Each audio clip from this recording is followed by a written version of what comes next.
I want to show you an incredible video of Angela Merkel. She's the Chancellor of Germany. She's the one who said that there should be no limits for immigration from the Muslim Middle East to Germany. She started the recent stampede by calling for 800,000 migrants, first come, first served, no application forms necessary, no proof of any danger to your lives necessary, and anyone who can make it immediately gets thousands of dollars in special benefits, plus access to Germany's existing welfare state. 100,000 migrants, overwhelmingly young Muslim men, have come in the past month alone to take her up on her offer. In one single day, more than 10,000 men arrived in the city of Munich alone. Imagine that.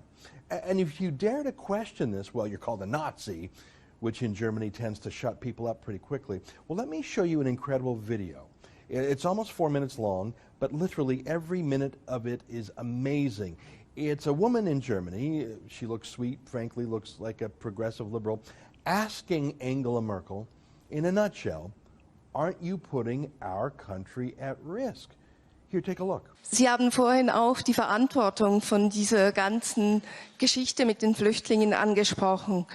Eine der Verantwortungen ist es ja aber auch, uns hier in Europa zu schützen.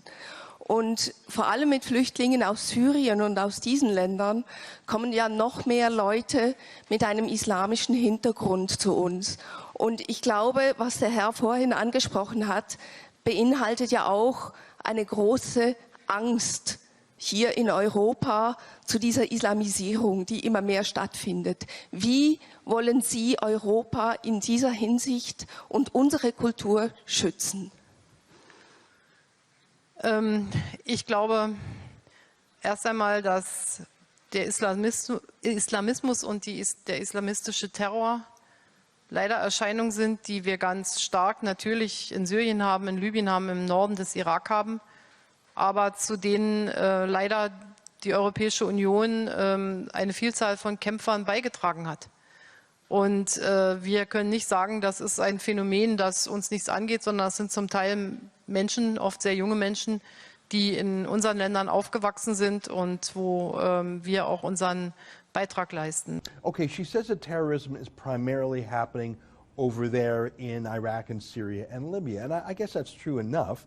It's not anarchy in Europe yet like it is in the Middle East, but there have been plenty of deadly Muslim terrorist attacks in Europe and many more foiled terrorist attacks, from the Madrid subway bombings to the London subway bombings to the attack on Paris's Charlie Hebdo magazine.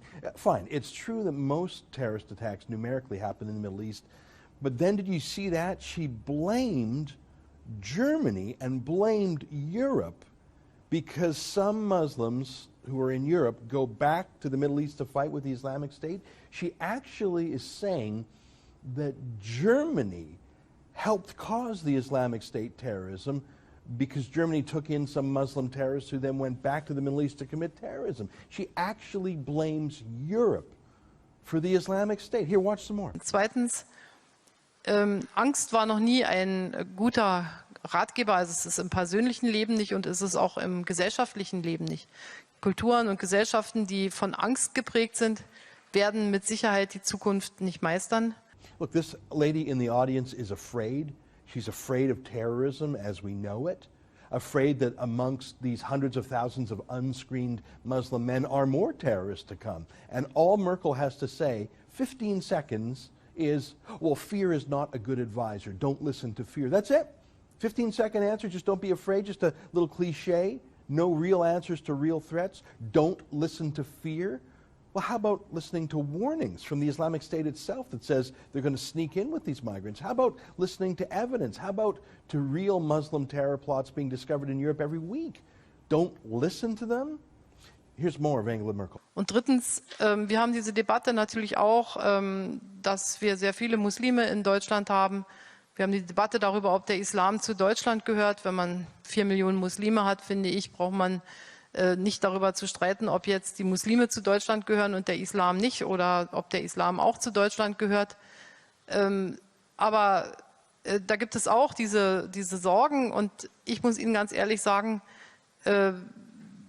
wir haben doch alle Chancen und alle Freiheiten, uns zu unserer Religion, sofern wir sie ausüben und an sie glauben, zu bekennen. So now she's suggesting that Islam belongs to Germany.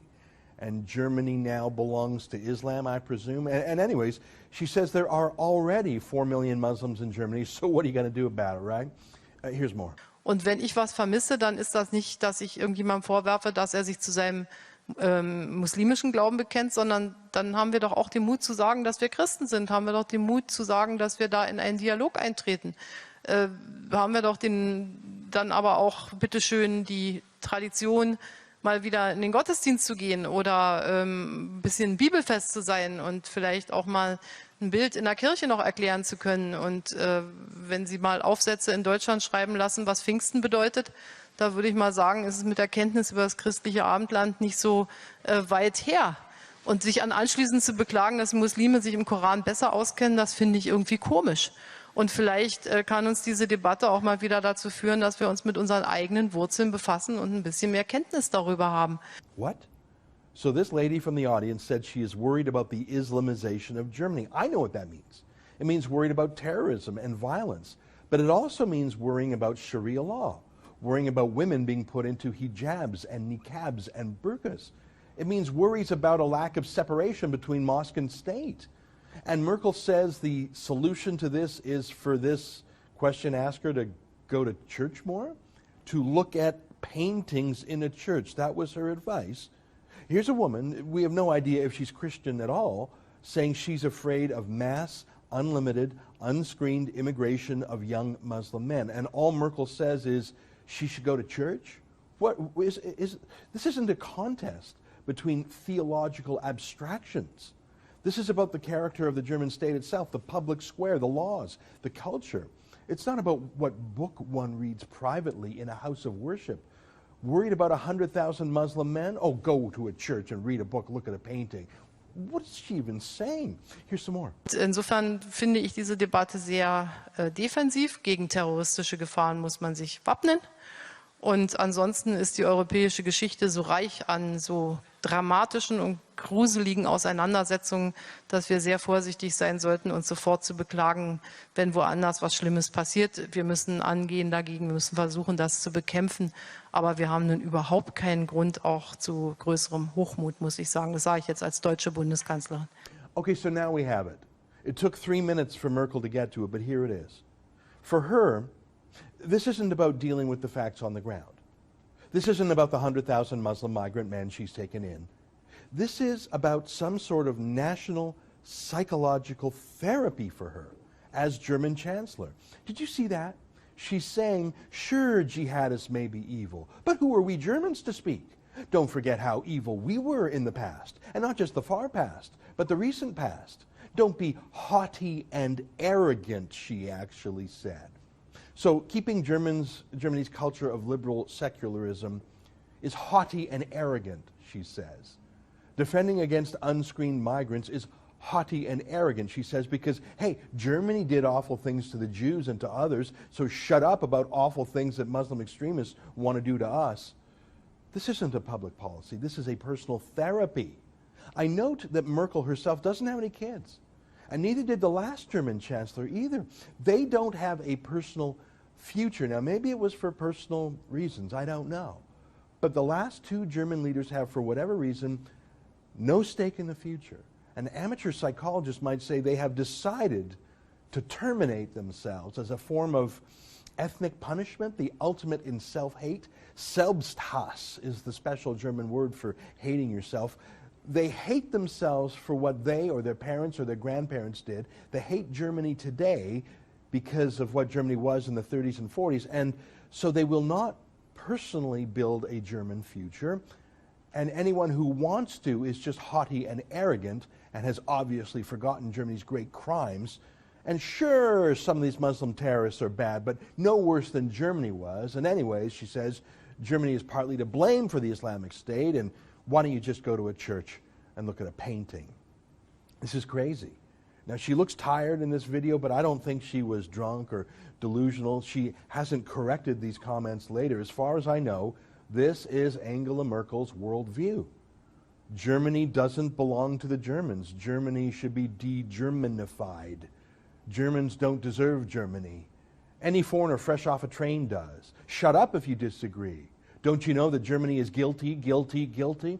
Look, I disagree. I'm a Jew. I mean, hatred for the Nazis was taught to me from childhood, but I know that Germany today is not Nazi. They're liberal. The grandchildren of the Nazis are not guilty by birth, and even if they were, the solution, the punishment, would not be to let in 1 million Muslim men, including amongst them today's Nazis, those from radical Islam. Angela Merkel just read out Germany's official suicide note. The fact that this video is so underreported tells me that most media, frankly, agree with her. For the Rebel.Media, I'm Ezra.